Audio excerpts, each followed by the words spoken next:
Morning students. बच्चों, आज हम संस्कृत विषय में संकल्पम भाग 3 का यानी कि कक्षा 8 का अपठित गद्यांश में सी वाला पोर्शन, सी वाला पैराग्राफ पढ़ेंगे, सी वाला गद्यांश पढ़ेंगे। बच्चों, इसको हम पुस्तक के माध्यम से पढ़ेंगे और आप पेज नंबर 127 खोल लेंगे, अपनी पुस्तक को खोल लेंगे। बच्चों, हमें ये पता है कि हम अपठित गद्यांश को पहले भी पढ़ चुके हैं और अपठित गद्यांश का अर्थ मैंने आपको बता दिया है।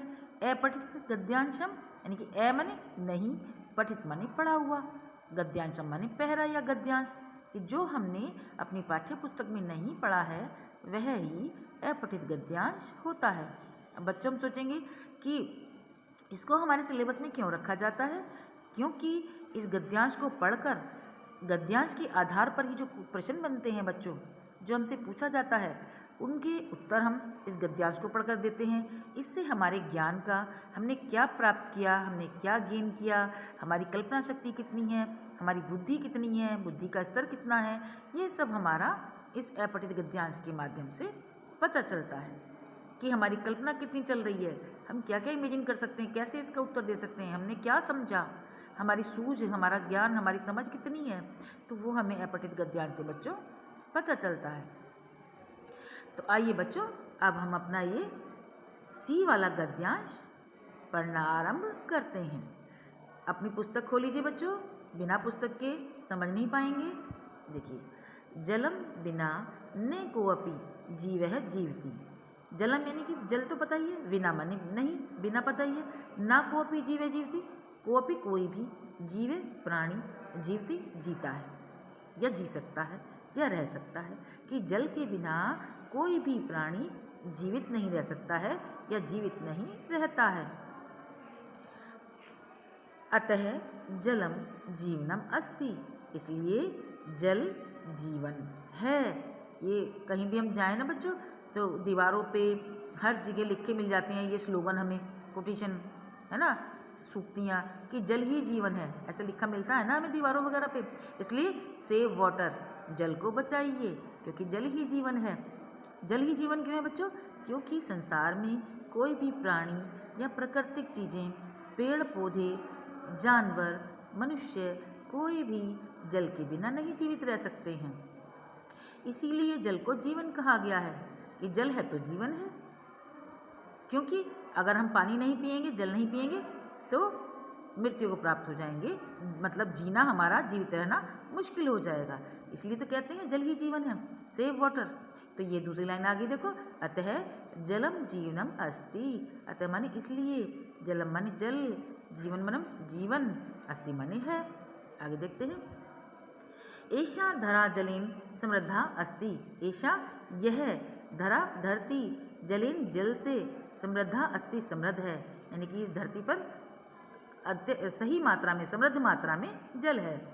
और बच्चों देखो, जल ही जीवन क्यों कहा गया? क्योंकि जल के बिना हम जीवित नहीं रह सकते। इस लाइन को और एक्सप्लेन आपको कर देती हूँ अच्छे से। और बच्चों देखिए, ऑक्सीजन तो हमें बहुत ज़रूरी है, ऑक्सीजन के बिना भी हम जीवित नहीं रह सकते, उसको भी प्राणवायु कहा गया है। प्राणवायु जो जीवन देने वाली वायु है। अच्छा, आपने देखा होगा बच्चों, जो वैज्ञानिक मंगल ग्रह पे या चंद्रमा पे या अन्य ग्रहों पे जाते हैं तो वो जल की ही खोज करते हैं कि अगर जल होगा तो जीवन होगा। अब सोचने की बात है, हम ये भी सोच सकते हैं कि ऑक्सीजन को क्यों नहीं खोजते हैं, क्योंकि ऑक्सीजन भी तो बहुत आवश्यक है। जैसे जल आवश्यक है वैसे ही प्राणवायु, ऑक्सीजन भी आवश्यक है। पर हम ऑक्सीजन की खोज क्यों नहीं करते? क्योंकि जल के अंदर दोनों चीज़ें हैं। जल जो है दो चीज़ों का मिक्सचर है, दो चीज़ों का मिश्रण है, यानी कि दो चीज़ों से बना हुआ है। किस किस से? हाइड्रोजन से और किससे? ऑक्सीजन से। तो ऑक्सीजन तो जल में पहले ही है, अगर हमने जल ढूंढ लिया तो ऑक्सीजन अपने आप मिल जाएगी। समझ रहे हो बच्चों? अगर जल है कहीं तो समझ जाओ ऑक्सीजन भी है, क्योंकि जल जो है मिश्रण है किसका? हाइड्रोजन का और ऑक्सीजन का। ये आपकी मैंने केमिस्ट्री का पॉइंट बता दिया बच्चों, इसको याद रखना।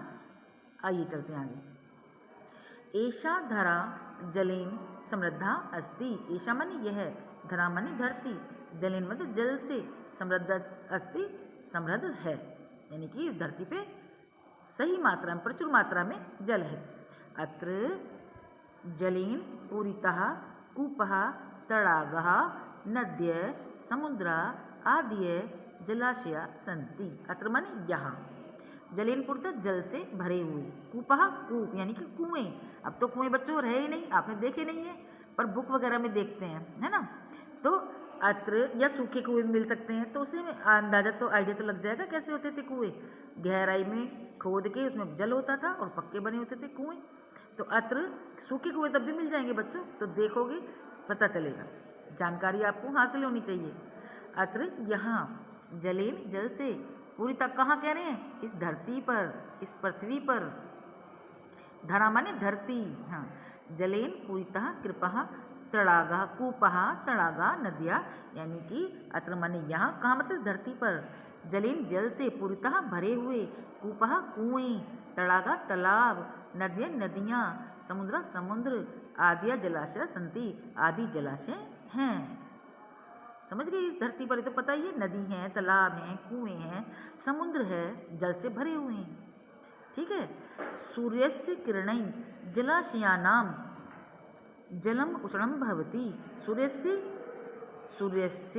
सूर्य की किरणै किरणें, सूर्यस्य सूर्य की किरणै किरणें जलाशयानां जलाशयों को, जो जल से भरे हुए भंडार हैं हमारे, कुएं नदी तालाब समुद्र, जलाशयों को का जलम जल उष्णं भवति गर्म कर देती हैं। ठीक है।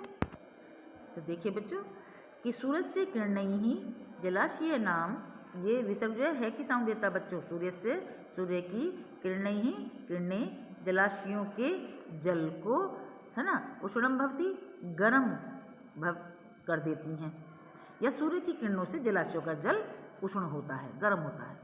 ठीक है। ऐसे भी इस लाइन को हम कह सकते हैं कि सूर्य की किरणों से जलाशयों का जल उष्ण होता है, उष्ण माने होता है गर्म, गर्म होता है, या कर देती हैं सूर्य की किरणें, है ना। उष्णम जलम वाष्प रूपेण परिणीतम भवति। उष्णम जलम गर्म जल, उष्ण माने बताया गर्म, तो उष्णम जलम गर्म जल वाष्प रूपेण वाष्प के रूप में, परिणीतम बदल भवति जाता है ना, या गर्म जल वाष्प के रूप में परिवर्तित होता है, या गर्म जल वाष्प के रूप में बदल जाता है। परिणीतम मतलब बदल जाता है। तद वाष्पम तड़ागेभ्य नदीभ्य समुद्र आदिभ्य च उपरि गच्छति। तद वाष्पम तड़ागेभ्य नदीभ्य समुद्रादिभ्य च उपरि गच्छति।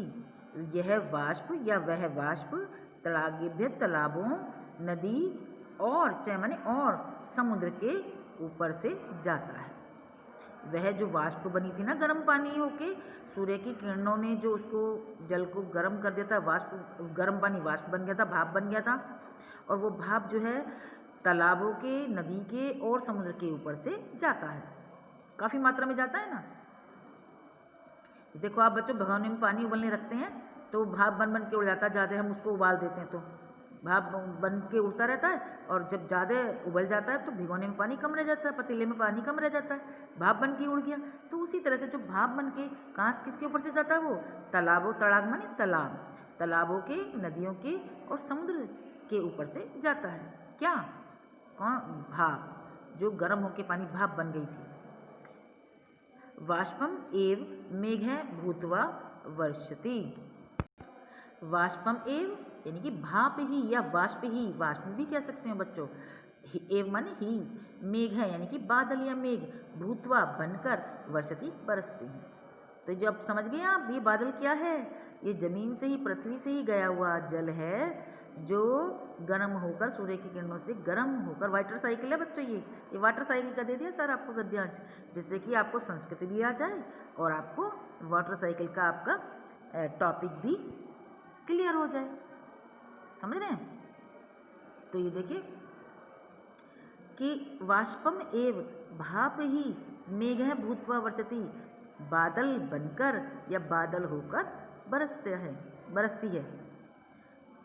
भाप कहोगे तो बरसती है, वाष्प भी, कि वाष्प ही बादल बनकर बरसती है। ठीक है बच्चों, तो ये वाटर साइकिल का आपका पूरा हो गया है ना, और संस्कृत भी जान गए आप। अब देखें आपकी कल्पना शक्ति, आपकी बुद्धि ने क्या समझा और वो कैसे आप उसका उत्तर देंगे। ठीक है, ये देखिए एक पदेन उत्तरत। अब देखेंगे किस किस बच्चे ने पूरा पैराग्राफ समझा है। वाटर साइकिल बन का दे दिया इन्होंने बना के पैरा। देखिए ऐशा धरा केन समृद्धा अस्ति, यह धरा माने पृथ्वी जमीन बताया तो था यहाँ पर। ऐसा माने यह धरती किससे समृद्ध है, बता दिया था ना, किससे, जलेन से। यहाँ से ढूंढ लिया हमने क्योंकि हमने पढ़ा था, हमें ज्ञात हो गया है ना, जलेन से। एक पद में उत्तर देना, यानी पद माने शब्द, एक पद में ही, एक शब्द में ही उत्तर देना है। आगे देखिए, किम मेघ है भूत्वा वर्षति, है क्या मेघ जो है, किम मेघ है भूत्वा वर्षति, क्या मेघ होकर बरसती है, क्या बरसता मेघ होकर, है तो आम, हाँ बरसती है, क्या भाप। आगे देखते हैं, जलम बिना कह ना जीवती, जल के बिना कौन नहीं जीव से रह सकता, कोअपि कोई भी नहीं जीवित रह सकता। उष्णम जलम केन परिणत भवति, गर्म जल किसमें परिवर्तित हो जाता है, किसमें बदल जाता है, वाष्प रूपेण। ओके बच्चों आज आपका ये अपठित गद्यांशम पूरा हुआ। इसकी ये एक पदेन उत्तर आ सकते हैं अपठित गद्यांश के, और आप पूर्ण वाक्य में उत्तर भी देख लीजिए, यानी कि पूर्ण वाक्य में उत्तर दीजिए। यहाँ तो हमने एक पदेन, एक साफ पता चल रहा है, स्पष्ट हो रहा है, एक पद में उत्तर दीजिए। यहाँ पूर्ण वाक्य में कथम जलम उष्णम भवति, सूर्य से किरणें जलाशयानाम जलम उष्णम भवति, ये कह रहे हैं जल कैसे, किस प्रकार से गर्म होता है, उष्ण होता है, तो सूर्य की किरणों से तो होता है। मेरा सूर्य से किरणें, सूर्य की किरणों से। आगे देखते हैं, वाष्पम केभ्य ऊपरी गच्छति, वाष्पम यानी कि भाप जो है किसके ऊपर से जाती है, अभी हमने पढ़ा तो था यहाँ पर, ये रहा तद वाष्पम तड़ागेभ्य है नदीभ्य, ये वाला था हमारा।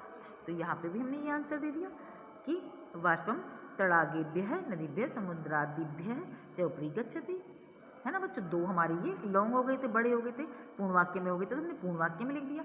यहाँ एक पद में कहा था, एक एक पद में दे दिया हमने आंसर। आगे देखते हैं, निर्देशानुसार उत्तर, जैसे निर्देश कहा गया, जैसे डायरेक्शन किया गया, वैसे आपको उत्तर देना है। जैसे भूमि ही इति अर्थे अत्र किम पदम अस्ति, यानी कि भूमि जो है इससे, इसका पर्यायवाची कौन सा है, यहाँ समृद्ध है, नो, ऐशा है, नो, क्या है, धरा, धरा माने भी पृथ्वी, भूमि माने भी, जमीन माने भी, है ना, और ये जो है धरती के पर्यायवाची है। तो ये कह रहे हैं कि भूमि का अर्थ कौन सा शब्द दे रहा है, धरा दे रहा है। आगे देखते हैं, जलम पद से विशेषणम अत्र किम, कि जल पद का विशेषण क्या है यहाँ पर, जीवनम। आ जाइए आगे, नीचे ही पद से विलोम पदम अत्र किम, नीचे माने होता है नीचे, और इसका विलोम पूछ रहे हैं, नीचे का हो गया ऊपर, ऊपरी। ये देखिए बच्चों, वीडियो आपको ध्यान से देखनी पड़ेगी, बिना तो आलस छोड़े, बिना परिश्रम करे कुछ नहीं मिलता है। ये हमने नीति श्लोका में पढ़ा है, इसलिए हमें परिश्रम करके वीडियो तो देखनी ही पड़ेगी। आगे अगर हमें कुछ सीखना है तो जलाशया नाम पदे विभक्ति ही अस्ति, है ना, कौन सी विभक्ति है जलाशया नाम में, षष्ठी विभक्ति है। तो बच्चों आज आपका ये कंप्लीट होता है। इस वीडियो को आप बड़े ध्यान से देखना, ठीक है बच्चों, ओके।